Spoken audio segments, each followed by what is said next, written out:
Isang dalaga ang nangarap na maging isang huwarang guro tulad ng kanyang ina. Isang babaeng ang gusto lamang ay maging instrumento upang palaguin ang karunungan ng mga susunod na henerasyon. Subalit, ang lahat ng iyon ay hindi na matutupad dahil sa kanyang mapait na kapalaran na makukulong sa isang bakal na basyo na kanyang magiging libingan. Samahan niyo ako sa isang kwento ng isang babaeng isinilid sa isang cylinder tank.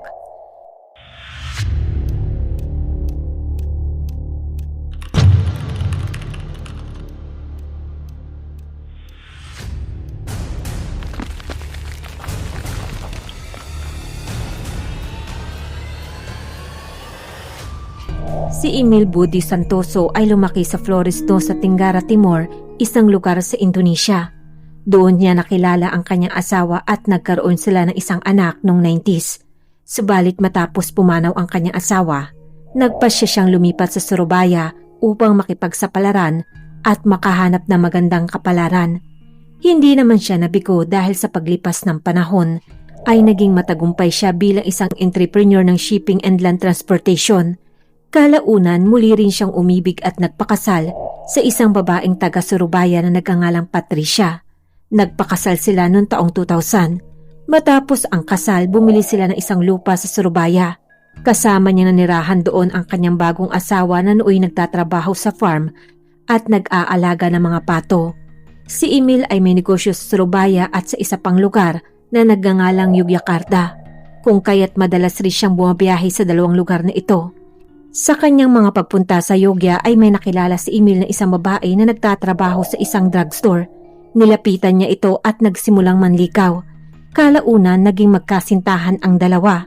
Ngunit hindi alam ng dalaga na ang lalaking kanyang minamahal ay isa na palang kasal at mayroon ng anak. Hindi rin nagtagal ang relasyong ito.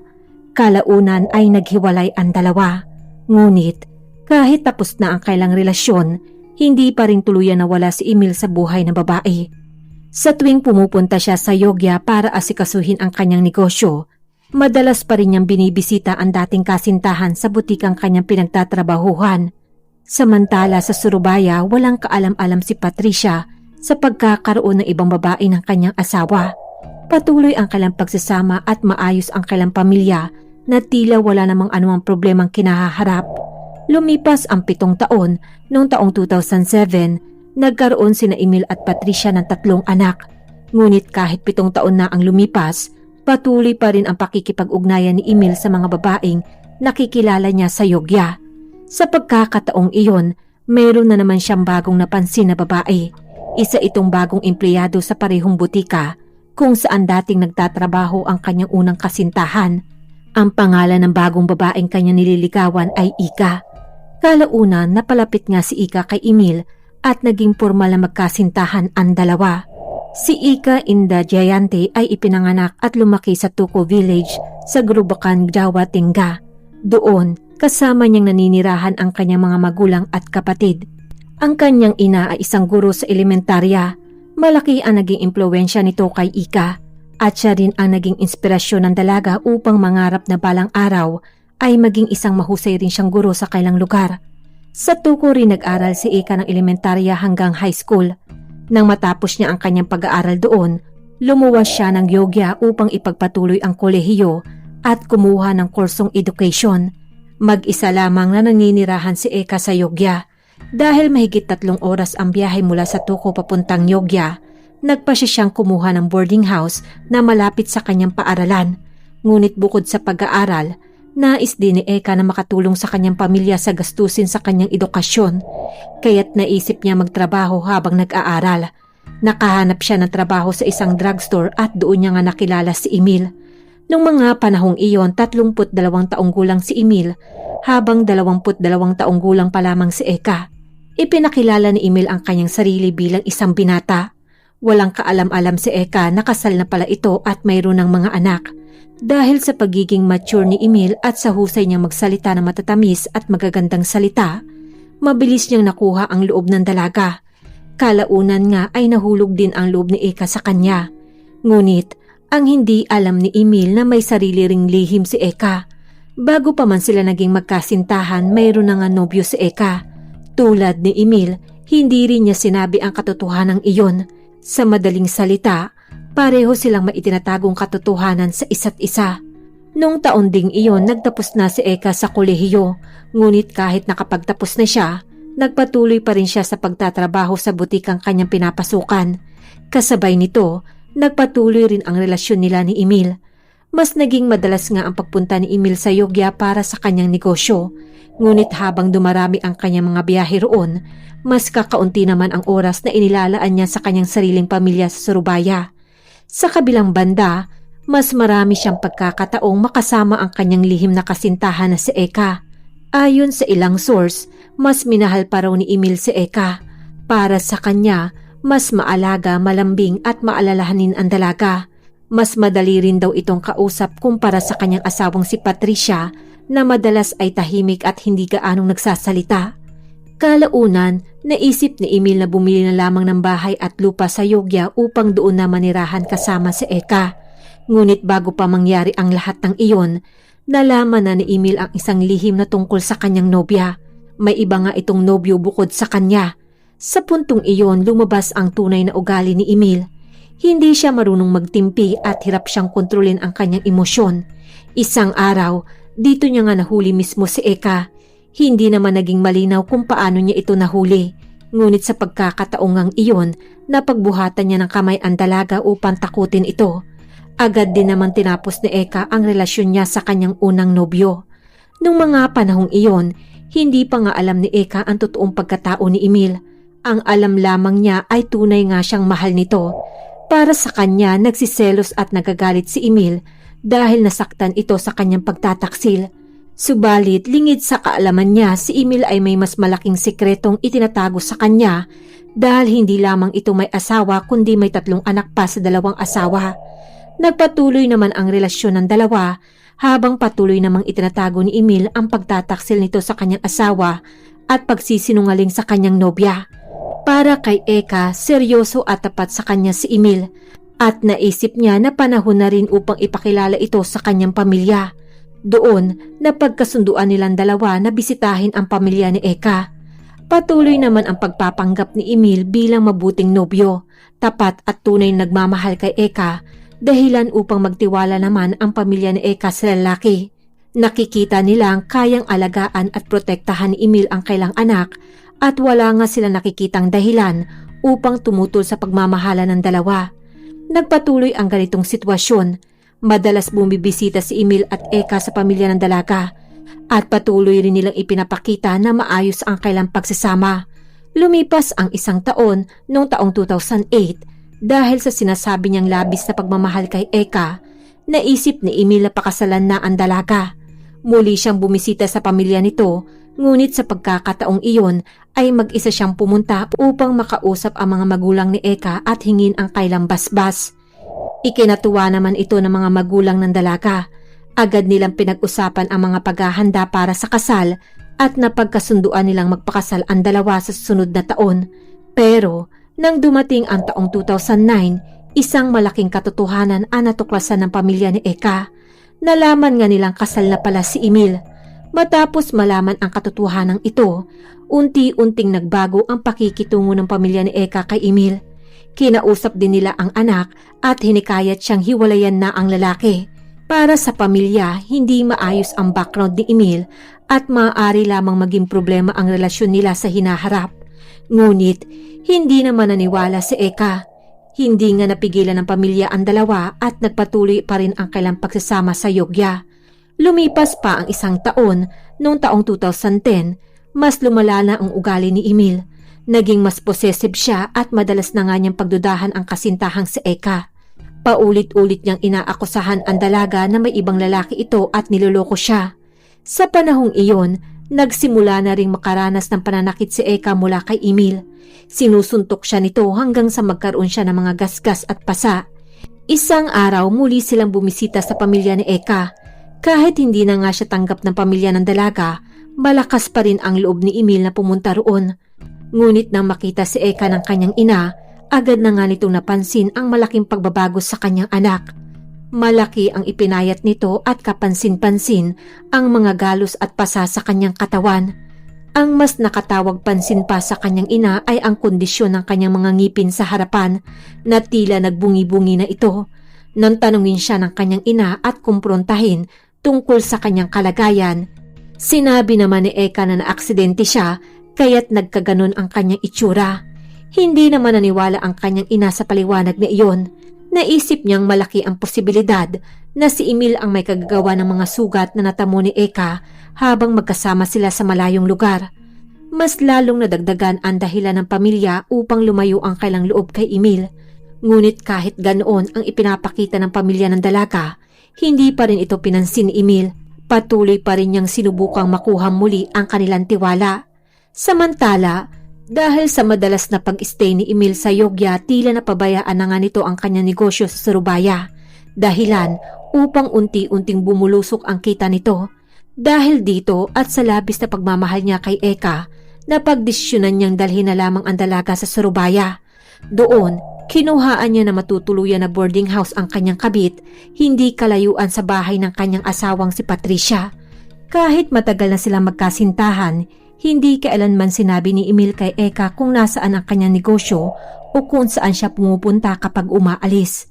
Isa rin nga ito sa mga daging dahilan kung bakit madalas na silang nagtatalo.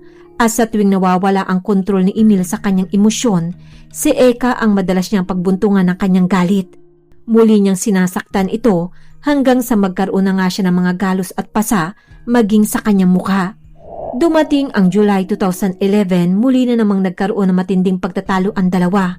Ngunit sa pagkakataong ito, mas malubha ang naging pinsala ni Eka. Malaki ang naging pinsala sa kanyang kamay at kinailangan nga siyang dalhin ni Emil sa isang ospital. Dahil sa tindi ng pagkabali ng kanyang buto sa kanyang kamay, kinailangan itong lagyan ng metal support. 3 araw siyang nanatili sa ospital upang magpagamot. Tumawag naman si Eka sa kanyang ina upang ipaalam dito na siya ay kasalukuyang nasa ospital at agad namang bumiyahe ng ilang oras ang kanyang mga magulang upang dalawin siya. Nang makarating sila sa ospital, doon nila nakita ang kondisyon ng kailang anak. Agad nilang tinanong ang doktor kung ano ang nangyari. Sinabi ng doktor na nabali raw umano ang kamay ni Eka at ang nagdala raw dito ay ang lalaking nagpakilalang umano'y nobyo nito.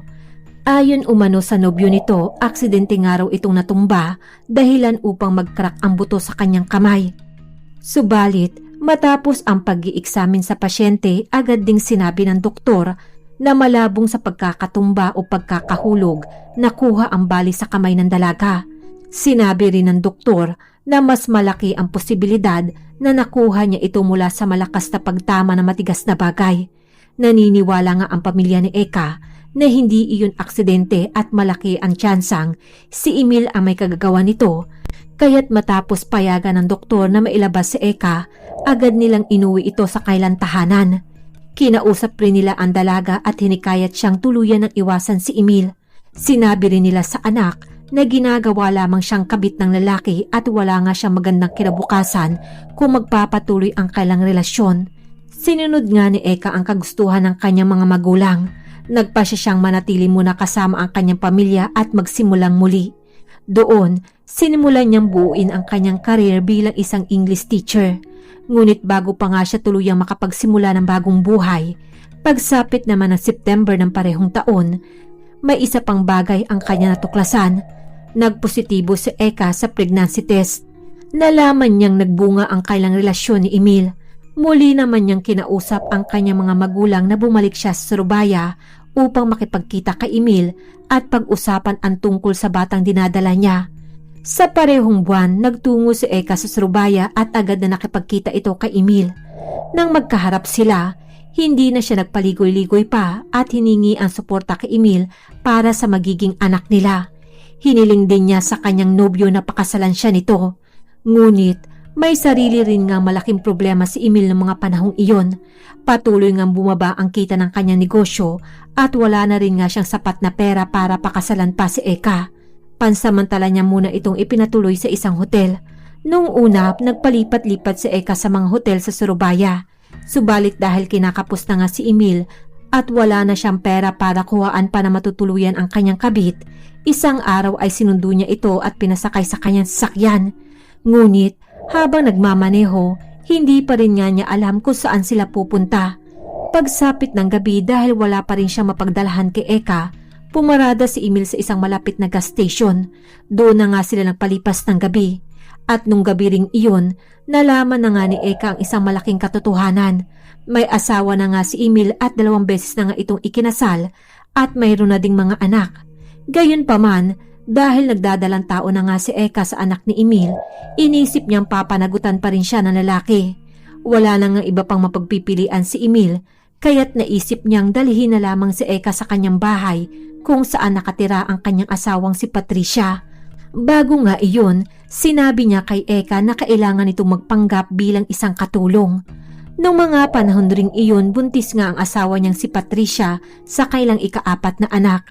Nagkataon namang humiling si Patricia na kumuha ng isang katulong dahil nahihirapan na siyang asikasuhing mag-isa ang kailang bahay. Wala na rin ngang ibang mapagpipilian pa si Eka kaya't pumayag na rin siya sa plano ni Emil. Kinaumagahan, dinala ni Emil si Eka sa kailang bahay at ipinakilala ito kay Patricia. Hindi naman naghinala si Patricia sa tunay na relasyon ng dalawa. Tinanggap niya nga si Eka bilang kailang bagong katulong. Sa loob ng bahay na iyon, nagpatuloy ang lihim na relasyon ni na Emil at Eka. Ngunit, habang lumilipas ang mga araw, unti-unti na nagkaroon ng hinala si Patricia. Hanggang isang araw, mismong nakita niya ang dalawa sa isang sitwasyon na nagpatunay sa kanyang hinala. Doon na nga nagsimula ang matinding pagtatalo ng mag-asawa. Sinubukan naman ni Emil na pakalamahin si Patricia. Gumamit nga siya dito ng mga salitang umaasang magpapagaan sa loob ng kanyang asawa at maging sa kabit niyang si Eka. Sinabi ni Emil na mahal niya ang kanyang asawang si Patricia, ngunit ganon din kalalim ang pagmamahal niya kay Eka. Inamin din niya kay Patricia na buntis si Eka at siya ang ama ng batang dinadala nito. Sinabi niyang hindi niya kayang mawala ang isa sa kanila at hiniling kay Patricia na tanggapin si Eka sa kailang tahanan. Hindi malinaw kung paano tuluyang nakumbinsi ni Emil ang kanyang asawa. Ngunit sa huli, pumayag rin si Patricia sa kanyang kahilingan. Doon nakahinga na maluwag si Emil. Sa iisang bubong, nagpatuloy ang kailang pagsasamang tatlo. At sa simula ay naging mapayapa naman ang lahat. Ngunit, hindi rin iyon nagtagal. Isang problema ang muling lumitaw at sa pagkakataong ito, mauuwi ito sa isang malagim na trahedya. Lumipas ang ilang buwan noong February 2012, bandang 3:00 ng hapon, kakagaling lamang ni Emil sa trabaho nang dumating siya sa kailang bahay. Pagod at stress ang lalaki dahil patuloy pa rin ngang bumababa ang kita ng kanyang negosyo. Dahil dito, mas madalas ngang uminit ang ulo ni Emil. Pagkarating niya sa kailang bahay, dito niya nakita ang mga mensahe sa telepono ni Ika. Nalaman niya na patuloy pa rin pala itong nakikipag-ugnayan sa dati nitong nobyo. Agad niya naman itong kinumpronta. Natakot naman si Eka at mariin niyang itinanggi ang mga paratang na ito ni Emil. Para kay Emil, marami na siyang isinakripisyo upang makasama lamang ang kabit na si Eka. Dinala pa nga niya ito sa kanyang bahay, ipinakilala sa kanyang asawa at kinumbinsi pa si Patricia na tanggapin siya sa kailang pamilya. Ngunit, sa kabila ng lahat ng iyon, pakiramdam niya ay pinagtataksilan pa rin siya nito. Dahil sa pinagsamang stress, problema at pagod, tuluyan na nga nawala sa kontrol si Emil sa kanyang emosyon. Walang habas niyang pinagsusuntok si Eka sa ulo ng paulit-ulit at napakalakas. Habang ginagawa iyon ni Emil, paulit-ulit namang sumisigaw si Eka. Paulit-ulit din siyang humihingi ng tawad at humihingi ng tulong. Hanggang sa tuluyan na ngang tumahimik ang dalaga. Doon na lamang huminto si Emil. Nang makita niyang hindi na gumagalaw si Eka at hindi na ito humihinga, sa kanya na pagtanto ang nangyari. Bigla nga siyang natauhan, natakot at nataranta ito. Paulit-ulit siyang humingi ng tawad kay Eka habang hindi niya nga alam kung ano ang kanyang gagawin. Makalipas ang ilang sandali, bumaba siya at hinanap ang kanyang asawang si Patricia. Sinabi niya nga rito ang nangyari. Labis namang nagulat si Patricia at agad siyang nagtungo sa kwarto ni Eka at doon niya nakita ang kalunos-lunos na kalagayan ng dalaga. Hindi alam ni Emil kung ano ang gagawin. Ayaw niyang may ibang makaalam sa nangyari kaya't humingi siya ng tulong sa kanyang asawa. Dahil sa takot, Wala ring nagawa si Patricia kundi tulungan si Emil na buhatin ang katawan ni Eka. Nais nilang itago ang nangyari kaya't dinala nila ang katawan sa ikalawang palapag ng kanilang bahay. Bago iyon, dinala muna nila ang katawan sa palikuran upang linisan ang mga dugong kumalat dito. Pagkatapos, ibinalik nila ang katawan sa kwarto sa ikalawang palapag at inihiga ito sa kama. Upang magmukhang natutulog lamang si Eka, inayos pa nila ang kanyang buhok at nilagyan ng make-up ang kanyang mukha. Patuloy naman ang pag-iyak ni Emil at paghingi ng tawad habang nakaharap sa bangkay ni Eka. Maya-maya, binalot niya ito ng kumot at nag-spray sa loob ng kwarto bago niya muling iniwan ang katawan. Bago siya tuluyang umalis, hinalikan niya pa ang noo ni Eka.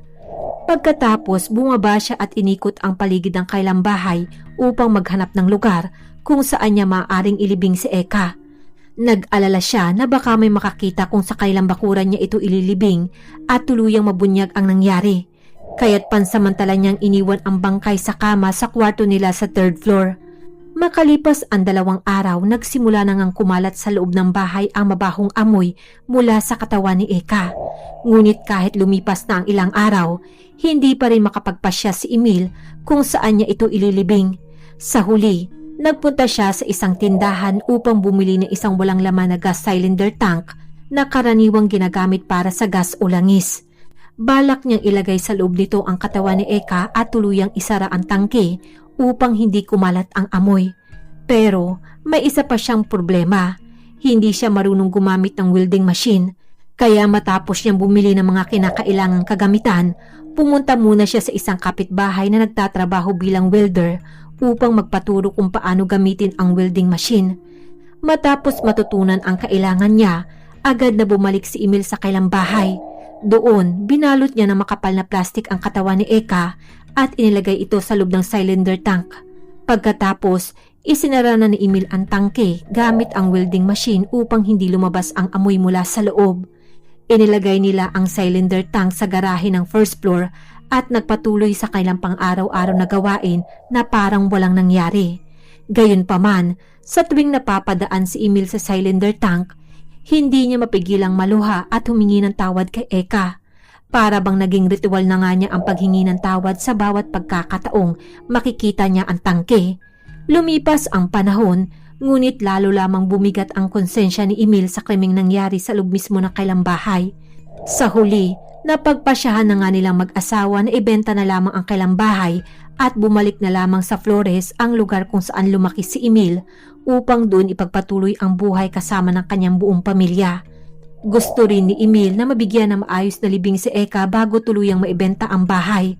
Ngunit bago pa man niya maisagawa ang kanyang plano, tuluyan na nga nabunyag ang lahat. Noong 2012, hindi na kinaya ng cylinder tank na pigilan ang amoy na nagmumula sa loob nito. Noong una, inakala ng mga kapitbahay na baka may namatay na malaking hayop sa bakuran ng bahay. Ngunit lumipas nga ang ilang araw at patuloy pa rin ang mabahong amoy. Kahit wala naman sila nakitang anumang patay na hayop sa paligid. Sa patuloy nilang paghahanap, nalaman nga nilang ang amoy ay nagmumula mismo sa bahay ni Emil. Dahil sa matinding abalang dulot ng amoy, lumapit na ang mga kapitbahay sa pulisya upang i-report ang nangyayari. Mabilis na pumunta ang mga pulis sa bahay ni Emil. Nang makausap nila siya, hiniling nilang makapasok sa loob ng bahay para magsagawa ng inspeksyon. Agad nila napansin ang pagbabago ng ekspresyon ni Emil. Tila nabigla siya at tumangging papasukin ang mga pulis. Lalong nagduda ang pulis sa kanyang ikinikilos. Sa huli, wala ring nagawa si Emil at nakapasok ang mga pulis sa loob ng bahay. Nagsimula ang kailang paghahanap sa 1st floor. Sa garahe, agad nila napansin ang burning cylinder tank na tila pinagmumula ng mabahong amoy. Nang inspeksyonin nila ito, napansin nilang mabigat ang laman ng tangke. Tinanong naman ng mga pulis si Emil kung ano ang laman nito. Ngunit dahil sa matinding takot at kaba ay hindi na siya nakasagot. Sa halip, nagpasya ang pulisya na sila na mismo ang magbukas ng cylinder tank. Nang tuluyang mabuksan ang tangke, agad nila nakita ang isang makapal na plastic cover sa loob. Nang buksan nila ito, isang nakakagulat na tanawin ang bumungad sa kanila. Ito ay ang labi ni Eka, na noong mga oras na iyon ay malubhang naaagnas na. Mabilis ngang kumalat sa lugar ang balita. Agad rin dumagsa sa harap ng bahay ni Emil ang mga kapitbahay at ang mga taong gustong malaman kung ano ang nangyari. Agad na sinicure ng pulisya ang lugar at mabilis na dinala ang labi ni Eka sa ospital para sa masusing pagsisiyasat. Agad ring idinitain si Emil. Nang malaman rin ng pulisya na nasa 3rd floor lamang ang kanyang asawang si Patricia, dinala rin siya sa himpilan ng pulisya upang kunan ng pahayag.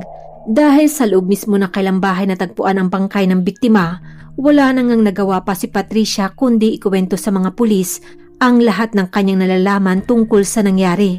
Sa punto ring ang iyon, tuluyan na ring umamin si Emil at sinabi niyang ang bangkay na natagpuan sa loob ng cylinder tank ay ang kanyang nobyang si Eka. Matapos makuha ng mga pulis ang mga impormasyong ito, agad nilang kinontak ang pamilya ng dalaga. Labis namang nagulat ang kanyang mga magulang nang malaman ang nangyari. Ang kanyang ina na kasalukuyang nagtuturo pa ay agad nang tumungo sa Surubaya kasama ang kanyang asawa. Doon, kinumpirma nga nilang anak nila ang biktima at sa mga sandaling ng iyon nagmatch ang DNA test. Hindi na napigilan pa ng kanyang mga magulang ang umiyak at may oras pang ilang beses nang nahimatay ang kanyang ina. Sa paglilitis, itinuring nga si Emil bilang pangunahing salarin sa pagkamatay ni Eka. Hindi rin nakaligtas sa kaso ang kanyang asawang si Patricia na itinuring na kanyang kasabwat.